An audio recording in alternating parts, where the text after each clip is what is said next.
सुनिए जी, घर में राशन खत्म हो गया है। माला, मैं रोज काम के लिए जाता हूँ, लेकिन मुझे नीच जाति समझकर कोई काम नहीं देता। फिर भी आज जाकर देख लो, कहीं कोई काम दे दे।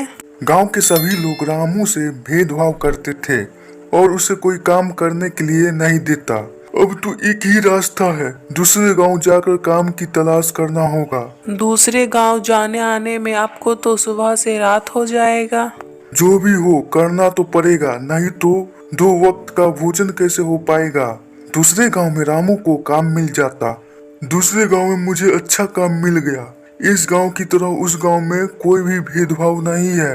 एक दिन रामू रात में दूसरे गांव से घर जा रहा था। रास्ते में उसे एक साधु मिलते हैं।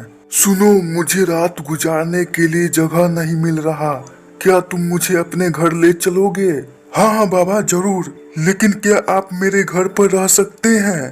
बाबा, मेरे यहाँ कोई नहीं आता, गांव के सभी लोग मुझसे भेदभाव करते हैं। व्यक्ति छोटा बड़ा नहीं होता, उसके कर्म ही उसे बड़ा बनाता है। मैं तुम्हारे घर खुशी खुशी रह लूंगा।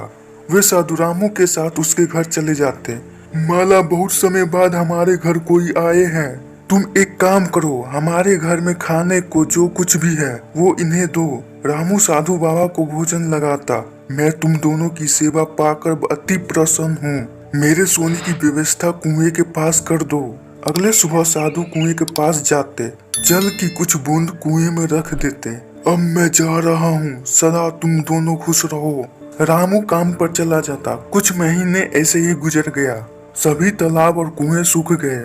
हम लोगों को जल्द से जल्द इस समस्या का हल निकालना होगा। हमें इस मामले में सरपंच से बात करना होगा, वो जरूर कुछ न कुछ हल निकाल देंगे। वे सब सरपंच के पास जाते। ऐसा पहली बार हुआ है कि गांव के सभी तालाब और कुएं सूख गए हो। आप सब घर जाएं, मैं जल्द से जल्द इसका हल निकालूंगा। माला, पूरे गांव में सभी तालाब और कुएं सूख गए, लेकिन हमारे कुएं में पानी पूरी तरह से भरा है। ऐसा कैसे हो सकता है? मैंने साधु बाबा को जल की कुछ बूंदे कुएं में रखते देखा था। मुझे तो ये उन्हीं साधु बाबा का चमत्कार लगता है। रामू और माला मन ही मन साधु बाबा का धन्यवाद करते। पूरे गांव में बात फैल जाता है कि रामू के कुएं में पानी वैसे की वैसे ही है। ऐसा कैसे हो सकता है कि उस गरीब के कुएं में पानी वैसे की वैसे भरा है? तो क्या हम लोगों को उस नीच जाति के कुएं से पानी पीना पड़ेगा? हम जमींदार होकर नीच जाति के लोगों का पानी नहीं पिएंगे। सरपंच जी, अगर हम नीचे ऊंच करते रहे तो हम प्यास के मारे मर जाएंगे। ठीक है, हम रामू से पानी मांगेंगे। लगता है इसी कारण ऊपर वाले भी हमारे साथ नहीं है। सरपंच जी, आप सब मेरे कुएं के पानी पिएंगे? मुझे इसमें बहुत खुशी होगा।